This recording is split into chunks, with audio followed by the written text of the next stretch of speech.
arrive at that figure? So last year we increased wages to 40,000 naira. At that time, with an exchange rate of 415 naira to the dollar, the minimum wage was $96. Today, even with 70,000 naira, even with increasing minimum wage to 70,000 naira, at today's exchange rate, it's only $55. So our people are even poorer. They are earning less in real terms because of the amount of inflation and devaluation in the economy. This is what people are living with daily. That has led to full inflation. People cannot feed, and we expect them to work. Let us be real. Let the government stop being dishonest and deal with issues the way they really are. There are those saying that maybe 150,000, 200,000 or 250,000, some have even said 350,000 would be the adequate minimum wage, federal minimum wage. Should there be an increase upwardly in the minimum wage to be announced by the federal government with consultation, of course, with the National Economic Council, which you belong? Would you adjust to that, or you will still leave it? The information is there for the public to see. Unfortunately, many of them are financially illiterate. They don't even understand what we're doing. They're looking for cash and not wealth. But we are trying to build wealth in the world, and it is working. What brought you to that calculations of 70,000 naira? How did you arrive at that figure?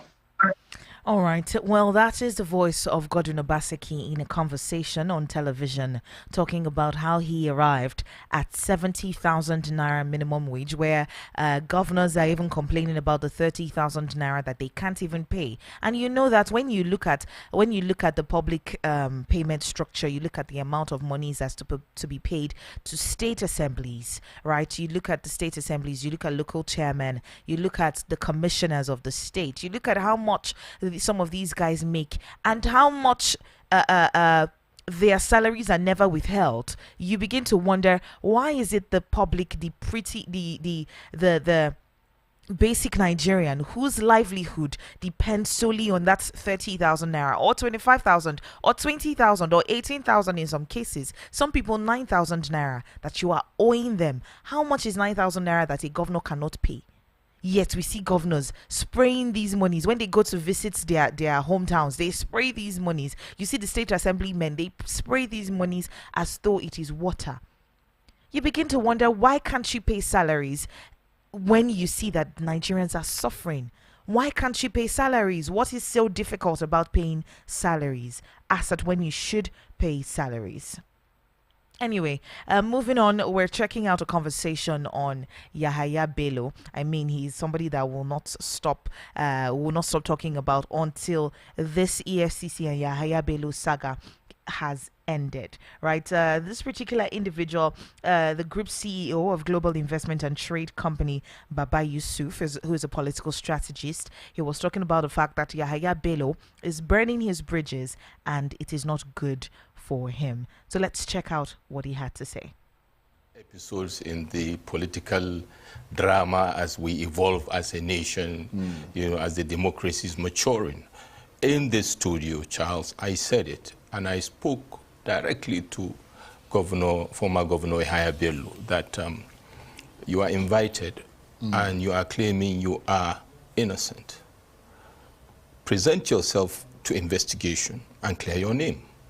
And I like what my fellow panelists said, dimensioning the situation that Yahaya Bello is, a young, a gentleman who has a lot of years of potentially political career, if you like, to get to the highest level of politics in Nigeria.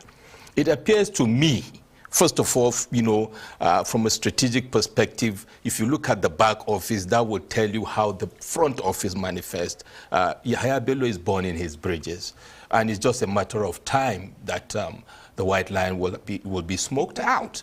At that point in time, all these pundits that are cheerleaders to this sordid, dance of macabre dance will not be able to help him because the evidences will have to speak. And we already know from the matter that is already before a court of competent jurisdiction, there are his co-travelers that have made confessional statements. Two critical elements that nail a case: confessional statement and the evidence. I'm not presupposing what is happening, but we can see from what is happening and how Yahaya Bello is playing this particular game. I don't think it's a game he needs to play. It's a long game, but then the long arms of the law also is very long. So the arms of the law are longer. Are longer, basically. Yeah, and then to the lawyers, because we are going to talk about the judiciary and all that, we are talking about judicial reform. I see this opportunity as a friend of the law, legal practices in its entirety, that the reform in the judiciary should reflect in also reforming the legal practice, to be honest. That's a good point. All right, that was the voice of Baba Yusuf, who is a political strategist, talking about the fact that soon all the people supporting Yahaya Bello will be unable to help him when when you have evidence speaking for itself. Really, really interesting times that we're in. We'll watch to see how that plays out in in the court. Then we also have. Also in the news on Yahaya Bello, the fact that I'm trying to find so pro-EFCC and pro-Yahaya Bello protesters went to the agency headquarters. The ongoing probe of alleged 80.2 billion naira fraud in Kogi State took a new dimension yesterday following protest marches by those backing the EFCC and the supporters of the Kogi State Governor, former Kogi State Governor Yahaya Bello. While the Kogi Conscience Movement was for EFCC, Kogi Youth Coalition formed a wall around the entrance of the commission in solidarity for Bello. The two groups marched on the EFCC's headquarters in Abuja at different times with placards for and against. While the director received the pro-EFCC supporters, those for Bello were dispersed following alleged unruly behavior. Pro-Bello protesters, however, alleged that they were attacked and live bullets were fired at them. But the EFCC said its operatives were civil in dispersing those who protested in favor of Bello. The Kogi Youth Coalition claimed that 10 pro-Yahaya Bello protesters were arrested and injured, while taking the first slot yesterday was pro-EFCC protesters under the guise of the Kogi Conscience Movement, who were led by the leaders of the association, including Peters Onuma, that's the national coordinator, Okmanachi Jacob, secretary, and Desmond Obaro and Austin Okai. The group, which wielded placards to deride the former governor of the state, asked the EFCC to arrest Bello. Usman, one of the leaders, said they were in support of the investigation and the trial of Bello. He asked the EFCC chairman not to stop at getting Bello arrested. He said, Nigerians are with you. Ordinary citizens of this country are with you.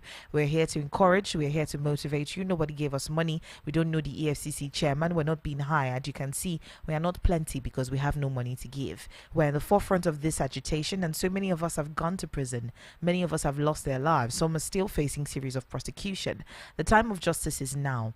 Thanks and God bless. Okai, who alleged that Bello has been in the government house, Lokoja, asked the EFCC to break into the convoy of Governor Usman Ododo to arrest Bello. He said that we learned the former governor is in Lugard House and he moves when Governor Usman Ododo moves. But we are saying that the governor's convoy is not immune. It is the person that is occupying the office that is immune.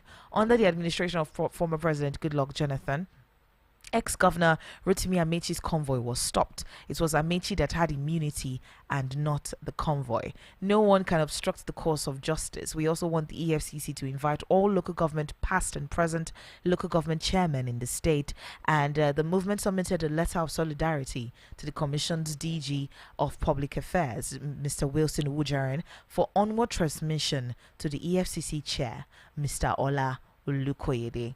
Wujaren assured that Bello's case will not be swept under the carpet. Now, let's just hope that the EFCC actually, faces this case to the full wrath of the law. to the full extent or the full arm of the law. Because, you know, when you see a situation where someone is the one, when someone just talks and there's no action to back it, we're hoping that the EFCC has the political will to fight against this particular menace of governors, or appointed individuals, elected individuals in the country, playing as though they are above the law. No one is above the law, and they should be treated as such. Well, we'll go and pay some bills. When we come back, we'll be taking a lot of this conversation to Rufai's front to help us do some justice to these headlines. Keep it locked right here.